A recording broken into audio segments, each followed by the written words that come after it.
नमस्कार दोस्तों। मध्य प्रदेश का दतिया का उपचुनाव जो है वो सिर्फ एक महज आम चुनाव बनकर नहीं रह गया है, बल्कि नरोत्तम मिश्रा के पूरे राजनीतिक करियर का जो है एक साख बन गई है। अब ऐसे में नरोत्तम मिश्रा को जब टिकट नहीं मिली, जिसके बाद उनके समर्थकों में भारी आक्रोश देखने को मिला और इसी के साथ एक सबसे बड़ा सवाल ये भी खड़ा हुआ कि क्या नरोत्तम मिश्रा अभी भी दतिया में उतने ही पावरफुल हैं। एक तरफ जहां बीजेपी में कई ज्यादा कॉन्फिडेंस जो है वो नजर आ रहा है कि भाई अब की बार तो बीजेपी सरकार ही जीतेगी, लेकिन वहीं उसकी दूसरी तरफ जो कांग्रेस पार्टी है उसका भी मनोबल जो है वो बिल्कुल भी नहीं टूटा है।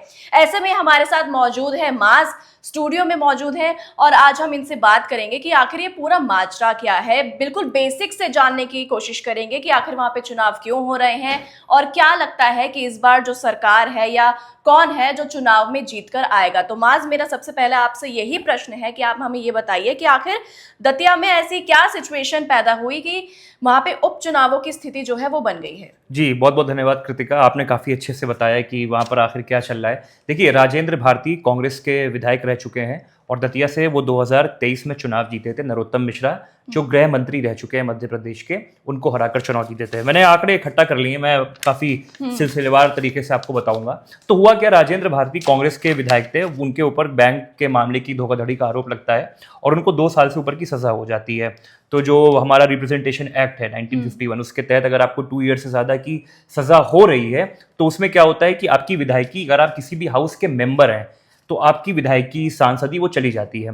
तो भारती जी की चली गई विधायकी, तो इसलिए वहां पर उपचुनाव हो रहा है। पहली बात तो ये। और दूसरी बात ये कि नरोत्तम मिश्रा का आपने एग्जाम्पल कोट किया, मतलब नाम लिया। नरोत्तम मिश्रा वहां से 3 बार से चुनाव जीत रहे थे। इससे पहले वो डबरा से चुनाव जीत रहे थे। तो उनका टिकट काटकर भाजपा ने संगठन के नेता आशुतोष तिवारी, जो आरएसएस की पृष्ठभूमि से आते हैं, उनको टिकट दिया। ये तो हो गया कि आखिर वहां पर उपचुनाव क्यों हो रहा है। तो इसके साथ ही मैं दूसरा जो सवाल है वो यही आपसे पूछना चाहूंगी कि आखिर ऐसी क्या वजह थी कि क्या नरोत्तम मिश्रा पर बीजेपी को फुल कॉन्फिडेंस नहीं था जिसकी वजह से उन्होंने उनका टिकट काटा, और अब जो वो चुनाव लड़ रहे हैं तो क्या वहाँ के जो लोग हैं वो अभी भी नरोत्तम मिश्रा में उतना ही कॉन्फिडेंस रखते हैं? देखिए, नरोत्तम मिश्रा अपने आप में बड़ा नाम है, गृह मंत्री रहे हैं, डबरा से 3 बार विधायक रहे हैं। वोटिंग हो चुकी है और कल, आज मैं 2 अगस्त को हम लोग बात कर रहे हैं, तो कल रिजल्ट आना है और हमने कई बार आपसे चर्चा भी करी, बात बताई भी कि आखिर वहां पे क्या चल रहा है। देखिए, आपने कहा नरोत्तम मिश्रा कितना ज्यादा वहां पर अब महत्वपूर्ण रह गए। देखिए, नरोत्तम मिश्रा को इग्नोर करके दतिया में राजनीति करना आसान नहीं है। नरोत्तम मिश्रा एक ब्रांड है, एक बड़ा नाम है। मैंने पहले भी कहा, मैं आज भी कह रहा हूँ, Narottam Mishra is a big brand and you can not ignore Narottam Mishra. आप उनका जो पॉलिटिकल, एक जो उनका कैंडिडेचर होता है वो काट सकते हो, लेकिन उनका जो एक नैरेटिव फैलाने का तरीका होता है वो आप काट नहीं सकते हो।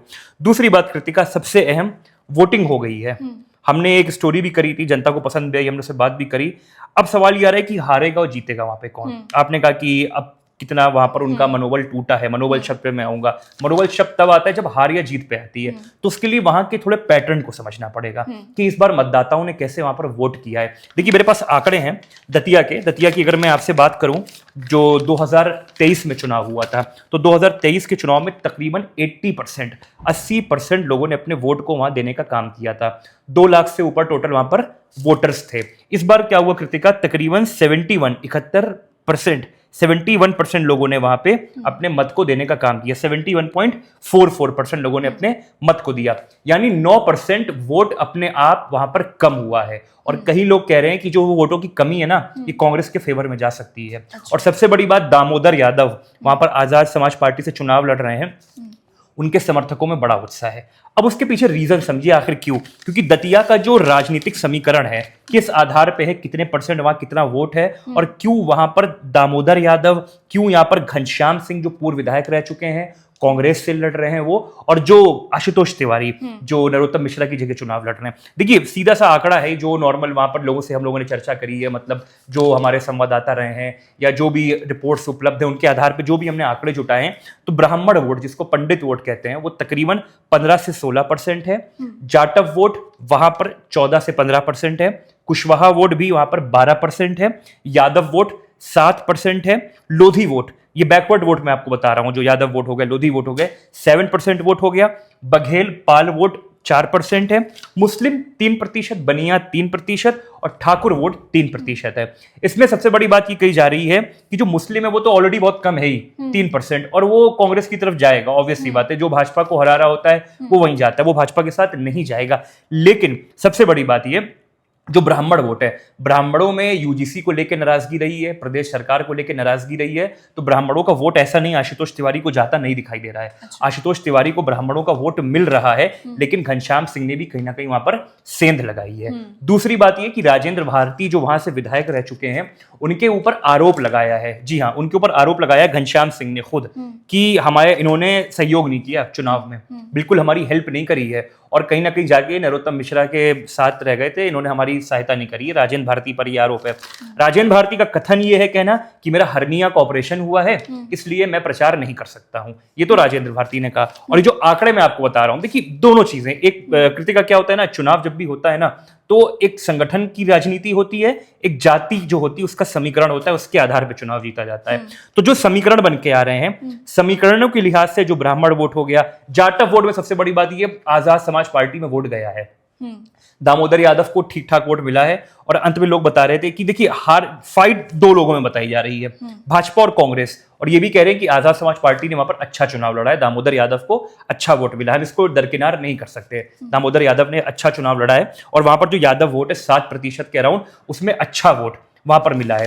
दूसरी बात, ये जो पूरी बेल्ट है दतिया के पास, क्योंकि दतिया की अगर आप बात करें चंबल का इलाका हो जाता है, वहां पर आपका भांडनेर हो गया, दतिया के पास आपका ग्वालियर भी आ गया, आपके पास वहां पे करेरा भी आ गया, और ग्वालियर के साथ साथ वहां गुना भी आ गया, तो वहां पर यादव वोट है। सुमावली करके वहां जगह है, वहां पर अच्छा खासा यादव वोट है, कोलारस वहां पर यादव वोट है, और यादवों का पैटर्न रहा है, यूपी में वो वोट करता है सपा के लिए, लेकिन बड़ी मात्रा में वो वोट करता है भाजपा के लिए वहां पर मध्य प्रदेश में। तो इन समीकरणों के आधार पर देखें तो खिचड़ी सी पक गई है, थोड़ा थोड़ा वोट सबको ले जा रहा है, लेकिन स्वर्णों का जो वोट है, जो यानी अभी फॉरवर्ड, तो कोई क्लैरिटी नहीं है कि कौन जीत सकता है। बिल्कुल बिल्कुल क्लैरिटी नहीं है। और जो स्वर्णों का वोट है कृतिका, स्वर्णों का वोट कहा जा रहा है कि भाजपा से नाराज हुआ है, जो यूजीसी वाला मुद्दा था, प्रदेश सरकार के खिलाफ भी नाराजगी रही है, लोकल लीडर्स को लेकर। सबसे बड़ी बात, हम नरोत्तम मिश्रा को इग्नोर नहीं कर सकते।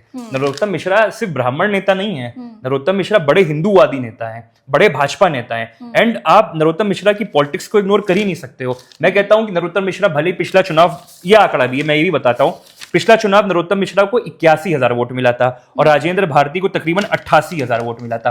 7,000 के मार्जिन से हारे थे चुनाव नरोत्तम मिश्रा। नरोत्तम मिश्रा की राजनीतिक हैसियत इतनी तो है, कम से कम 25-30,000 वोट ऊपर नीचे वो कर सकते हैं।